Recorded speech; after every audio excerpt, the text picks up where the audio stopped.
Welcome to Module 23 of the Six Sigma Institute's Lean Six Sigma Certification Curriculum, which follows both the Council for Six Sigma Certification and the International Association for Six Sigma Certification bodies of knowledge. A full copy of the Council for Six Sigma Certification's Book of Knowledge can be downloaded from the course description section for free. In this module, we will be discussing the advanced control charts that are used in Six Sigma. This module will take approximately 60 minutes to complete. At the end of the module, there will be a 5-question quiz on the topics discussed, which you can complete on your own at any time. You will also find several Six Sigma tools that you can download, including an X-bar and moving range chart, templates, a P and NP charts template, and a U-chart template, all of which are Excel files. It takes many steps and some basic graphical formatting to create a full-fledged X-bar control chart using Excel. In this section, we are going to discuss common control charts and when you should use them. Previously, we covered the creation of an X-bar control chart in Excel and have even included a number of different control chart templates all ready for you to download from the Downloads section. While we will not be discussing how to create any new charts using Excel, we will discuss the different types of charts that you can create in Excel as well as Minitab, and we will also talk about what type of control chart you should use and when to use them. The X-bar and R chart is used when data is variable yet continuous. The data can be grouped into subgroups, letting you chart the mean of each subgroup. The data count in each subgroup is less than 8. If the data count is greater than 8, then use the X-bar and S chart. Minitab lets you calculate the data count for up to 100. We use the X-bar and R chart to monitor the production mean per hour, the average answer speed of phones per hour, the average number of customers each day, or even the defects per hour. It presents you with two charts. The X-bar control chart plots the mean of each subgroup, and the R chart plots the range. The X-bar and S chart is used when data is variable yet continuous. The data can be grouped into subgroups, letting you chart the mean of each subgroup, but the data count in each subgroup must be more than 8, and the sigma can be easily calculated. If the data count is less than 8 or sigma cannot be easily calculated, then use the X-bar and R chart. The X-bar and S chart presents you with two charts. The X-bar control chart plots the mean for each subgroup, and the S chart plots the standard deviation. The I and MR chart is used when the data is variable yet continuous. The data cannot be easily grouped into reasonable subgroups, so you must track individual data points instead of subgroup means. We use the I and MR chart when data is very difficult or expensive to obtain. It is useful when production is very slow, so waiting for enough data to create subgroups would take too much time. It is also useful when products have a low cycle time. The P chart is used when the data is discrete. The data is presented as a percentage of defects rather than a count. This chart does not require constant sample size or subgroup size, and it plots the proportion of units that are non-conforming, the units that are defective and do not meet the specifications. We use the P chart when it is impossible, very time-consuming, or not financially feasible to measure or analyze numerical measurements.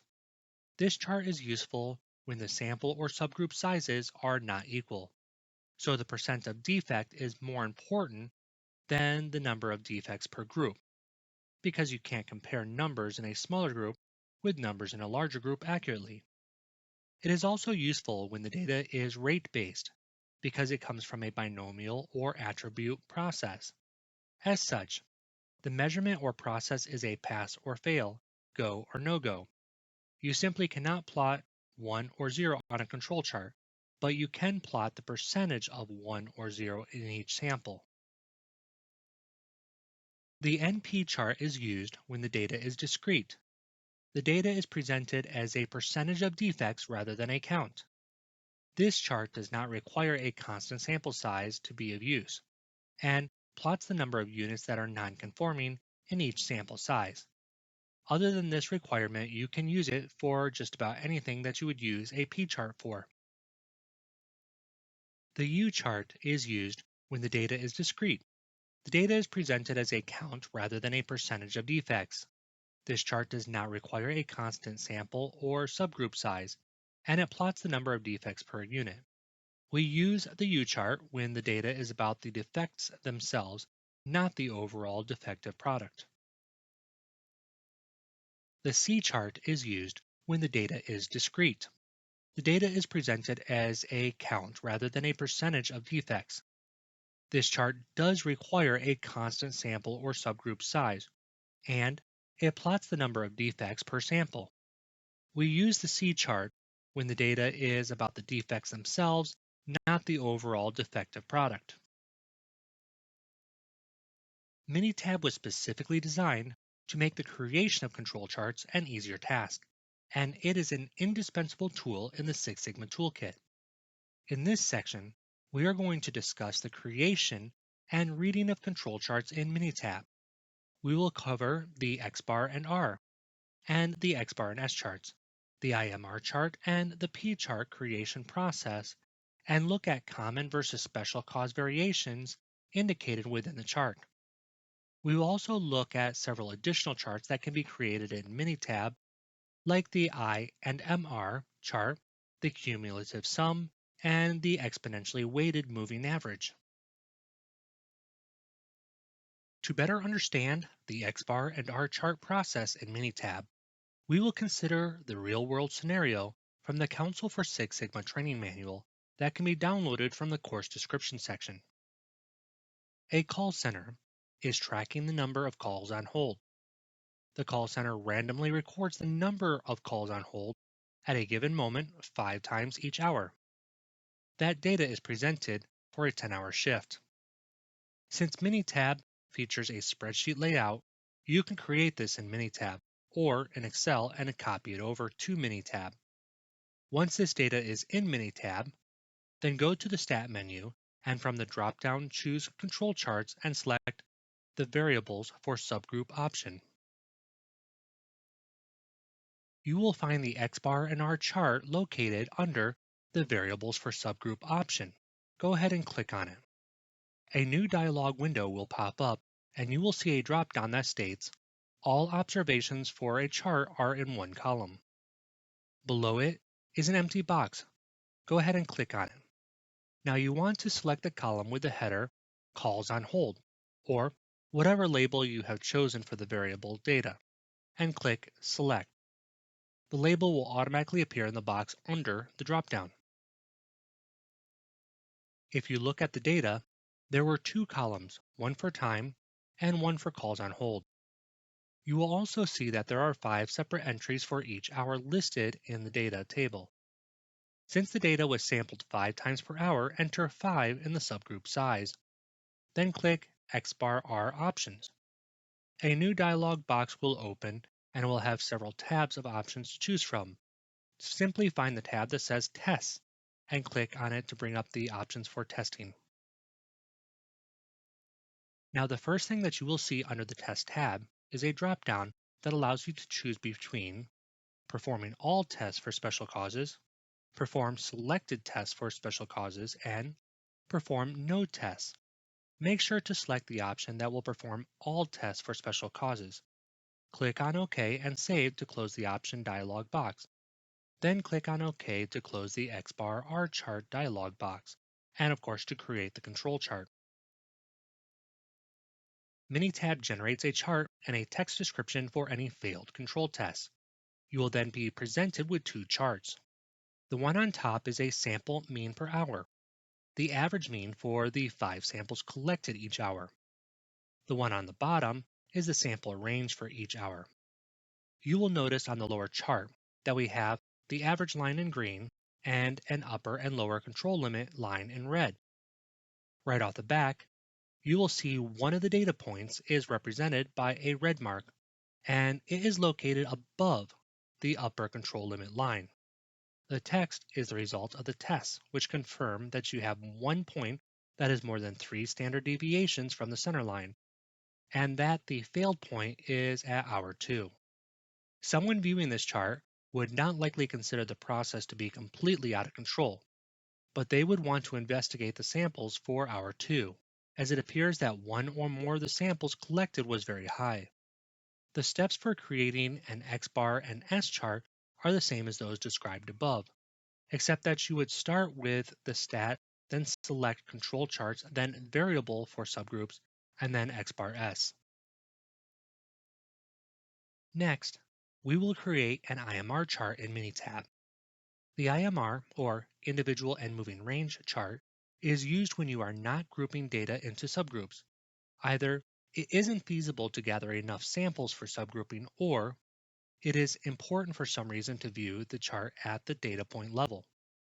Once again, let us use the example from the book, where a medium-sized car dealership wants to measure the number of sales closed on a daily basis. Most car dealerships aren't closing hundreds of sales a day, so tracking per hour or in batch sizes won't provide much information for data in a single month. If looking at a year's worth of data, the dealership might subgroup each by week. Otherwise, the IMR chart is a good option. You can create the data in Excel and just copy and paste it into Minitab, or just enter it directly into Minitab. This time, you are going to select Control Charts from the Stat menu and select Variables for Individuals, then click on IMR. As with the previous test, a dialog box will pop up. This time you will see a box under Variables. Click on the box and select the Sales Closed Daily label from the list of columns and click on Select. The label will automatically be added to the box. Click on Options and the Options dialog will pop up. As you did previously, click on the Test tab and select Perform all tests for special causes. Then click OK to close the Options dialog. Click OK to close the IMR chart dialog and to create the control chart. Once again, we have a stacked chart. The top represents the individual values, since we are not working with any subgroups, and the bottom is the range. As with the last test, you will automatically see one point above the upper control limit line with a red mark. The test text that was printed out confirms that point 16 is more than 3 standard deviations from the center line. A car dealership or Six Sigma team working with this data would probably not be too concerned about that one single point. Now let us try a P-chart. Once again, we can use the example from the book. Remember, a P-chart is used to track attribute rate data. It's probably one of the most used attribute-based control charts because rates are often easier to work with than actual attribute data, particularly because you don't have to worry about ensuring the sample size or subgroup size. Go ahead and copy the sample and defect data into Minitab, then click on the Stat menu and choose Control Charts, then Attribute Charts and click on P. Click on the box under Variables and select the column containing the defects and click to select it. You will see a box next to Subgroup Size that you can select and then click on the sample label. Open the P-chart options, click on the Test tab, and choose to perform all tests for special causes. Click OK to close the option, and click OK to close and create the control chart. This time, we see only one chart, a proportion chart. Right off the back, 3 points with red marks stand out, as they are above the upper control limit, and one of them is substantially higher than the others. The printout confirms that points 11, 13, and 19 are more than 3 standard deviations from the center line. Remember our discussion about the 8 Nelson rules? Well, in this case, there is likely a problem of control within the process, given the failure of 3 points. The process owner or Six Sigma team associated with this process would want to investigate both the samples and the process to find out if there is an ongoing process problem or a sample-specific issue here. With Minitab, Creating control charts simply require following the steps outlined, and some practice determining which control chart is correct for the situation and setting up data for the control chart.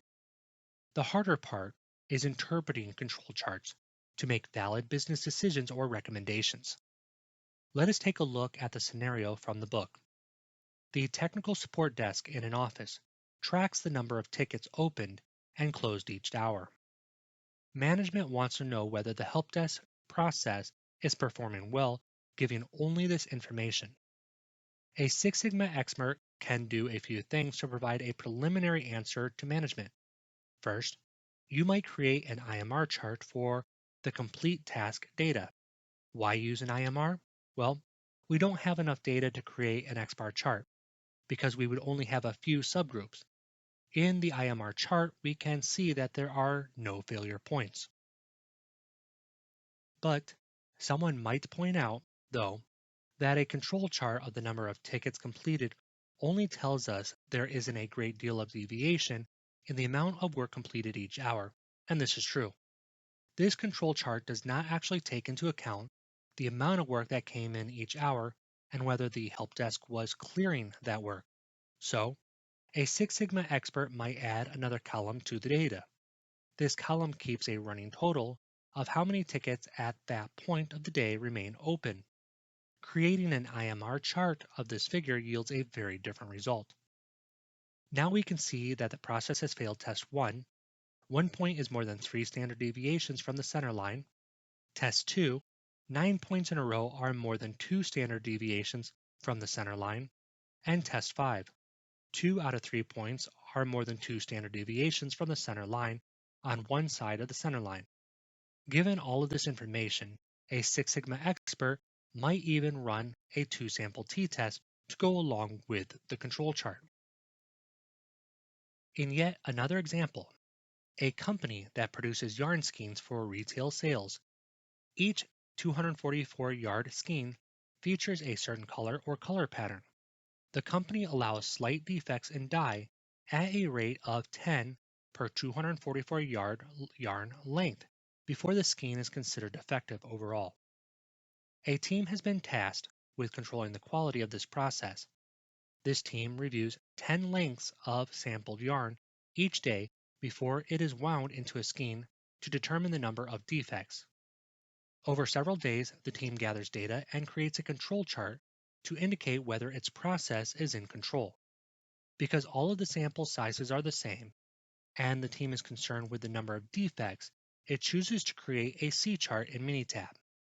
The results show 3 failure points, which is confirmed by the printout. This process would not be considered to be in control, and therefore should be reviewed.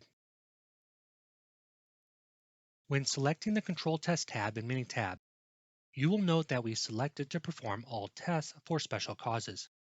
This lets Minitab know to perform all the tests for special cause variation. Special cause variation is that which is caused by something outside of the normal expectations within a process. Any process is going to have some amount of variation. The normal variation within a process, the variation that is caused by the process itself, is called common cause variation. For example, a phone operator working at a call center is going to make an occasional speaking or typing error while performing job duties. That variation is accounted for on a control chart. However, an operator who is working too many hours, has a bad headset, or is new on the job might make more than the normal number of errors. That abnormality is likely to show up on the control chart, and it is explained by the special causes such as a malfunctioning headset. Minitab offers a variety of other control charts as well. We have covered the most commonly used control charts so far. So now we will discuss the I and MR exponentially weighted moving average and cumulative sum charts. The I and MR chart, also known as within or between, is not to be confused with the IMR or individual moving range chart. The I and MR chart provides a three-way chart that indicates variation within a group and between groups.